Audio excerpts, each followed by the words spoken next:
வணக்கம். Bharat tuition centre Sankaranur. இன்று நாம் பார்க்கக்கூடிய பாடம் என்ன அப்படின்னா அறிவியல். 9ஆம் வகுப்பு அறிவியலில் இயற்பியலில் 9வது பாடமான அண்டம்.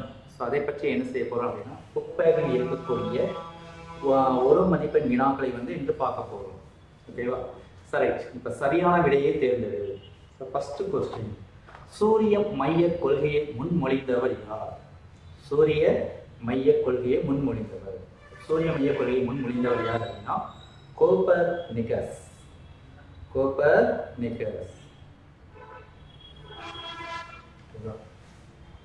நிக்கோலஸ் கோப்பர்நிக்கஸ் இதுதான் சூரிய மைய கொள்கையை முன்மொழிந்தார். சூரிய மைய கொள்கைனா என்ன அப்படின்னா சூரியன் மையத்தில் இருக்கும். சூரியன் சுற்ற மற்ற பல கோள்கள் என்ன செய்ய நீள்வட்ட பாதையை சுற்றி வரும். அதை சொன்னாங்க. அதாவது சூரியன் மையத்தில் இருக்கும், மற்ற கோள்கள் சூரியனை நீள்வட்ட பாதையை சுற்றி வரும் அப்படின்னு முன்மொழிந்தவர் யார் அப்படின்னா நிக்கோலஸ் கோப்பர்நிக்கஸ். ஓகேவா? ரைட். 2வது கொஸ்டின், இவற்றுள் எது வெளிப்புற சூரிய மண்டலத்தில் உள்ள கோள் அல்ல? இவற்றுள் எது வெளிப்புற சூரிய மண்டலத்தில் உள்ள கோள் அல்ல?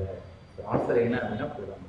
ஏன்னா இது சூரியனுடைய உட்புற சூரிய மண்டலத்தில் உள்ள கோள் புதன். மற்ற 3மே வெளிப்புற மண்டலத்தில் இருக்கக்கூடிய கோள்கள். ஓகேவா? சனி, யுரேனஸ், நெப்டியூன் இது எல்லாமே சூரிய மண்டலத்தில் வெளிப்புறம் உள்ள கோள்கள். பட் புதன் சூரிய மண்டலத்தில் உட்புறம் உள்ள கோள். ஓகேவா? அவங்க கேட்டது கோள் அல்ல கேட்டிருக்காங்க. ரைட். செரஸ் என்பது செரஸ் என்பது என்ன அப்படின்னா இது ஒரு சிறுகோள். செரஸ் என்பது சிறுகோள். ரைட். அடுத்து 4,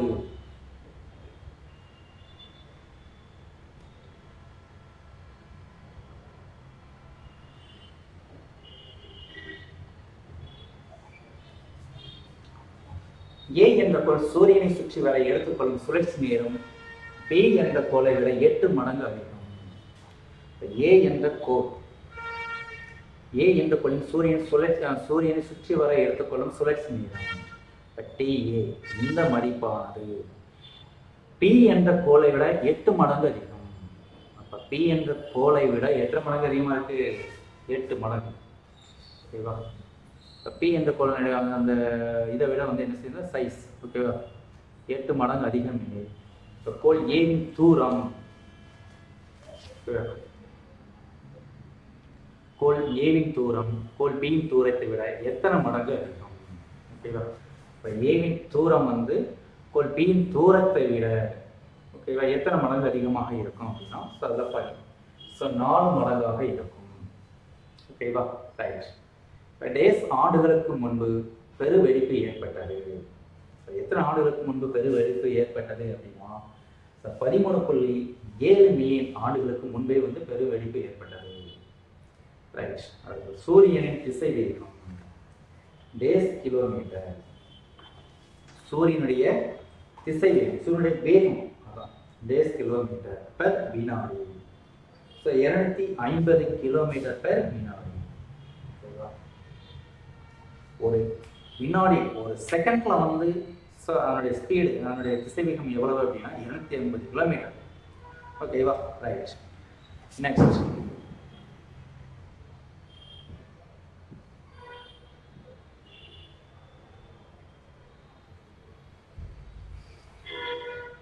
முனைகளில் சூரியனின் சுழற்சி வேகம் டேஸ்.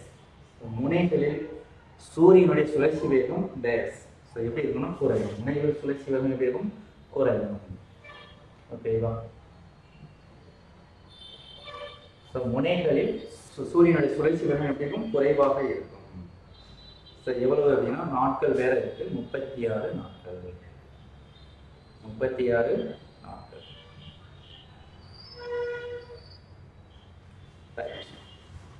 அடுத்து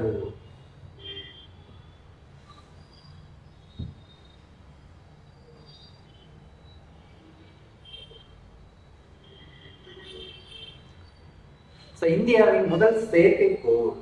இந்தியாவினுடைய முதல் செயற்கைக்கோள் ஆரியப்பட்டா.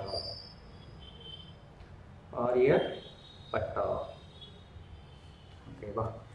கெப்லரின் மூன்றாம் விதியை டேஸ் என்றும் அழைப்பர். கெப்லரின் மூன்றாம் விதியை டேஸ் என்றும் அழைப்பர். ஒத்திசைவுகளின் விதி. ஒத்திசைவுகளின் விதி.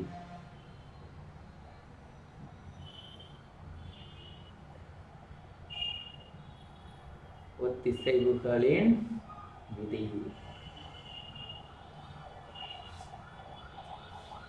ஐந்தாவது கொஸ்டின். நம் சூரிய குடும்பத்தில் உள்ள கோள்களின் எண்ணிக்கை டேஸ் ஆகும். நம்ம சூரிய குடும்பத்தில் உள்ள கோள்களின் எண்ணிக்கை. கோள்களின் எண்ணிக்கை மொத்தம் எத்தனை இருக்கு? 8. ஓகேவா? ரைட். இது சரியா தவறா? சரியா தவறா? தவறெனில் என்ன செய்யணும்? திருத்தி எழுதணும்.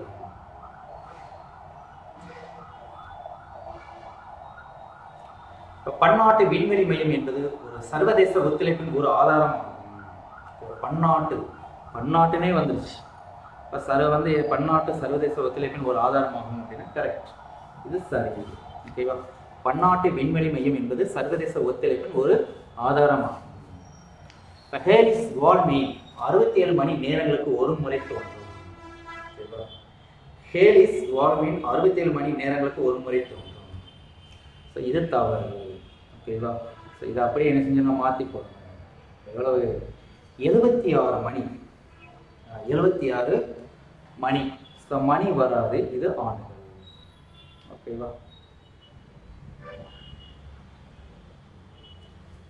அப்ப 67 மணி நேரங்கள் அதுக்கு பல என்ன வரும் அப்படின்னா 76 ஆண்டுகளுக்கு ஒரு முறை தான் என்ன செய்யும்? தோன்றும். ஓகேவா? 76 ஆண்டுகளுக்கு ஒரு முறை தான் தோன்றும். மூணாவது கொஸ்டின். பூமிக்கு அருகே உள்ள கோள்களுக்கு சுழலும் திசை வேகம் குறைவாக இருக்கும். பூமிக்கு அருகே உள்ள கோள்களுக்கு சுழலும் திசை வேகம் குறைவாக இருக்கும். இதுவும் தவறு. ஓகேவா? ரைட். குறைவாக இருக்கிறது. ஏன் அப்படி அப்படின்னா இதுதான் சூரியன் அப்படின்னா இப்போ சூரியனுக்கு அருகில் உள்ள ஒரு கோள் ஒன்று எடுத்துக்கிறோம். ஓகேவா? அப்போ சூரியனுக்கும் பார்த்தோம் அப்படின்னா சூரியனுக்கு அருகில் இந்த கோள் இருப்பதனால ஈர்ப்பு விசை அதிகமாக இருக்கும். அதனால் அதனுடைய அந்த கோளினுடைய சுழற்சி வேகம் எப்படி இருக்கும்? அதிகமாக இருக்கும். ஓகேவா? அதனால் திசை வேகம் குறைவாக இருக்கும் அப்படிங்கிறது தவறு. எப்படி இருக்கும் அப்படின்னா அதிகமாக இருக்கும். சரி. லாஸ்ட். புதன்கோள் சிவப்பு கோள் என்று அழைக்கப்படுகிறது. புதன்கோள் சிவப்பு கோள் என்று அழைக்கப்படுகிறது. இது தவறு. ஓகேவா? ஏன்னா புதன்கோளை என்ன செய்ய மாட்டோம்? அழைக்க மாட்டோம். செவ்வாய். ஓகேவா? என்ன கோளை சிவப்பு கோள் அழைப்போம்? செவ்வாய். சி அந்த மாதிரி ஏன் வச்சுக்கோங்க. செவ்வாய் கோள் சிவப்பு கோள் என்று அழைக்கப்படுகிறது. ஓகேவா? ரைட். நன்றி, வணக்கம். 9th இருக்கக்கூடிய ஏபிஎல்ல இருக்கக்கூடிய எத்தனை புக் பேக் ஒன்று எடுக்கணும் ஆன்சர் நம்ம என்ன செஞ்சாச்சு அப்படின்னா பார்த்தாச்சு. அடுத்த கிளாஸில் என்ன செய்யலாம் அப்படின்னா வேதியியல்ல பார்க்கலாம். நன்றி, வணக்கம்.